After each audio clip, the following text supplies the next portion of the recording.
Hey Cities Church, this is Pastor David coming to you on Easter Monday, April 13th, the day after Easter.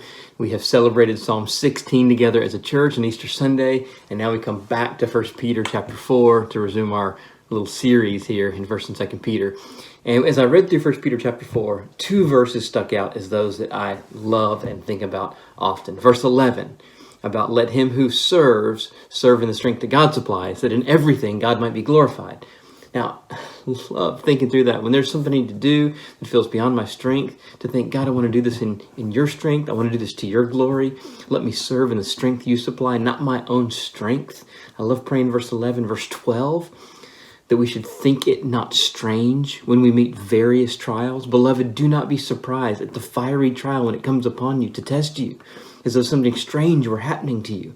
When Christians are insulted, maligned, opposed, we of all people should not be surprised. Satan is after us. The world is after us. Those who are unbelieving would be after the church. We should not be surprised to encounter opposition. That's verses 11 and 12. However, as much as I'd love to dwell on those verses for a few minutes, as I read through chapter 4, two things stuck out to me as very confusing. And so I thought maybe it'd be helpful if we move toward the two verses that were most confusing. Verse 1 is difficult. Whoever has suffered in the flesh has ceased from sin. What? What does that mean? The other then is verse 6, that the gospel was preached even to those who are dead.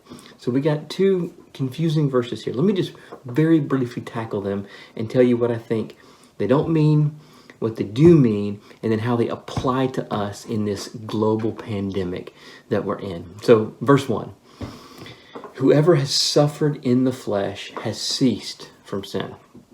I don't think this means that Christians cease from all sinning in this life. That is clear as day, taught in the New Testament elsewhere. We're never perfect in this life. We don't cease totally from sinning. But I do think what it means in verse 1 is that suffering calls the question of our ultimate allegiance. The nerve center of sin, so to speak, has been severed when we have suffered and we have endured. The resolve to suffer and endure signals a kind of breaking in our lives with the life of sin. Those are the sins that are listed in the following verses. The Christians have broken from that pattern. There has been a fundamental change in our life. And though we may sin and may often sin, the pattern of sin and the power of sin are being broken in our lives, just as we have been fully pardoned from sin in the death of Jesus. And so hardships, chances to endure, these are opportunities for us to demonstrate as Christians that we are real, that we have broken with sin, that our faith is real. This pandemic is an opportunity in many ways to show ourselves and show the world that we're real.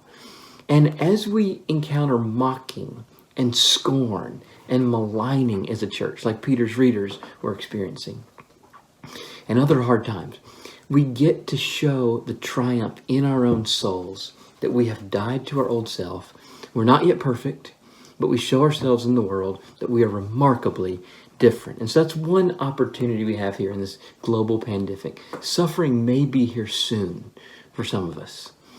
As far as I know, nobody in our congregation yet is enduring dramatic, life-threatening suffering, but that may very well come.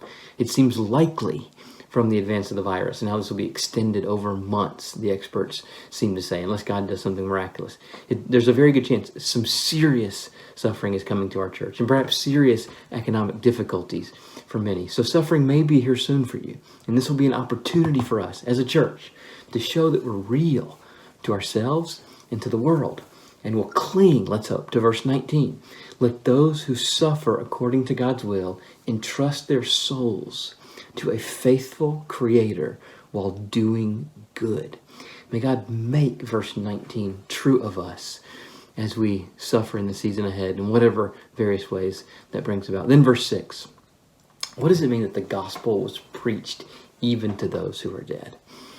I don't think this means that dead people who didn't believe in Jesus in this life got a second chance to have the gospel preached to them after this life. What I do think it means, I think Peter's referring to, is Christians who heard the gospel in this life, they believed the gospel, then they died.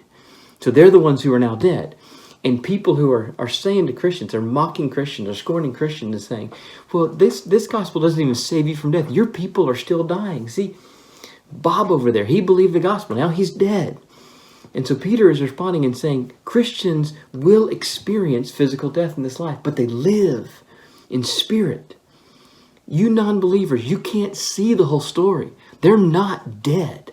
They may be physically dead, but their soul is alive in heaven in the presence of Jesus, and their soul will be rejoined to a new glorified body in the coming age when Jesus comes back. So death is not the last word for us, which is very relevant in a global pandemic, because a global pandemic is all about death. That's why there's a threat. That's why people are concerned.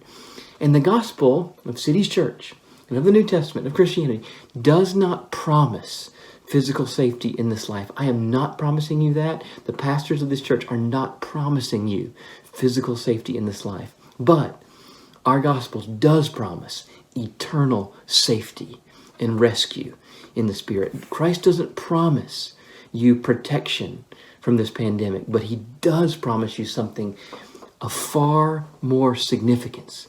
He saves us from a far greater, far scarier threat. That threat is our sin, the just wrath of God, the omnipotent wrath of God that is rightly deserved for our sin. And from that, Christ rescues us. That gives us power and strength to live in these days. So City's Church, I pray that would be the case as we live and as we help each other, as we do good, as we seek to help our neighbors, as we seek to have our own souls fed and care for our families and do our jobs to the extent that we can these days. I pray that we indeed would entrust our souls to a faithful Creator while doing good.